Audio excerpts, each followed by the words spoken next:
ଭାଇ କଲେଜ ଲାଇଫରେ ଏମିତି ମଜାମସ୍ତି ତ ହୁଏ ତ ସେମିତି ଆମ କଲେଜ ବି ଏମିତି ମଜାମସ୍ତି ଚାଲି ତ କଲେଜରେ ଆମର ସବୁ କିଛି ପ୍ରୋଗ୍ରାମ ଶେଷ ହେଇଯାଇଥିଲା ତ ମୁଁ ଟିକେ ସକାଳୁ ଖେଳି କାହିଁକି ନା କଲେଜ ପୁଣି ଯିବାର ଅଛି ନା ପ୍ରୋଗ୍ରାମ ତ ସରିଲାଣି କଲେଜ ପୁଣି ପାଠ ପଢ଼ାପଢ଼ି କରିବା ବି ନାହିଁ ତ ସେଥିପାଇଁ ମୁଁ ସକାଳେ ଉଠି ପଳେଇଥିଲି ବ୍ରସ୍ କରିବାକୁ ତ ଜଲ୍ଦି ଜଲ୍ଦି ବ୍ରସ୍ କରିସାରି ମୋର ବାହାରି ଯିବି କଲେଜ ତା ଗୋଟେ କିଛିଟା ଖାଇଦେବା ତ ସେଥିପାଇଁ ବିସ୍କୁଟ ଦୁଇଟା ଖାଇକି ମାରିଥିଲି କ୍ୟାଣ୍ଟିନ୍ ଏବେ କଲେଜ ପାଇଁ ରେଡ଼ି ହେଇଗଲି ତା ଆଗରୁ ଯିବା କ୍ୟାଣ୍ଟିନ୍ରେ ଯାହା ବି ତୁ ତାକୁ ଖାଇଦେଇ ଯିବା ଆମର କଲେଜ କ୍ୟାଣ୍ଟିନ୍ରେ ପହଞ୍ଚି ଆମେ ଇଟିଲି ତରକାରୀ ଖାଇଦେଇ ମାରିଥିଲୁ କଲେଜ ଏଥିରେ ଫାର୍ଷ୍ଟ କ୍ଲାସ୍ ସରିଲା ପରେ ଆମର ଏତେ କିଛି ପଢ଼ା ସରିଥିଲା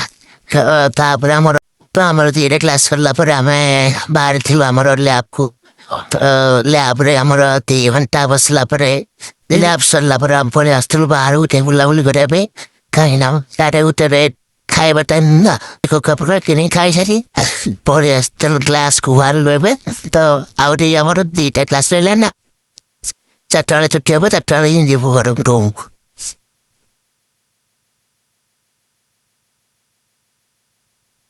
ଆଉ କିଛି ସମୟ ବୁଲାବୁଲି କରି ଆମେ ପଳେଇ ଆସିଥିଲୁ ପୁଣି ସେଇ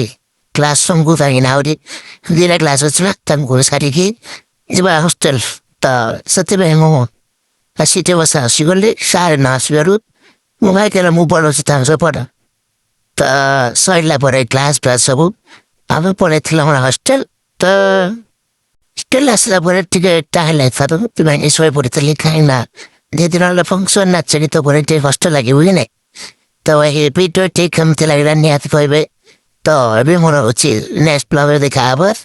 ତ ଜୟ ଜଗନ୍ନାଥ।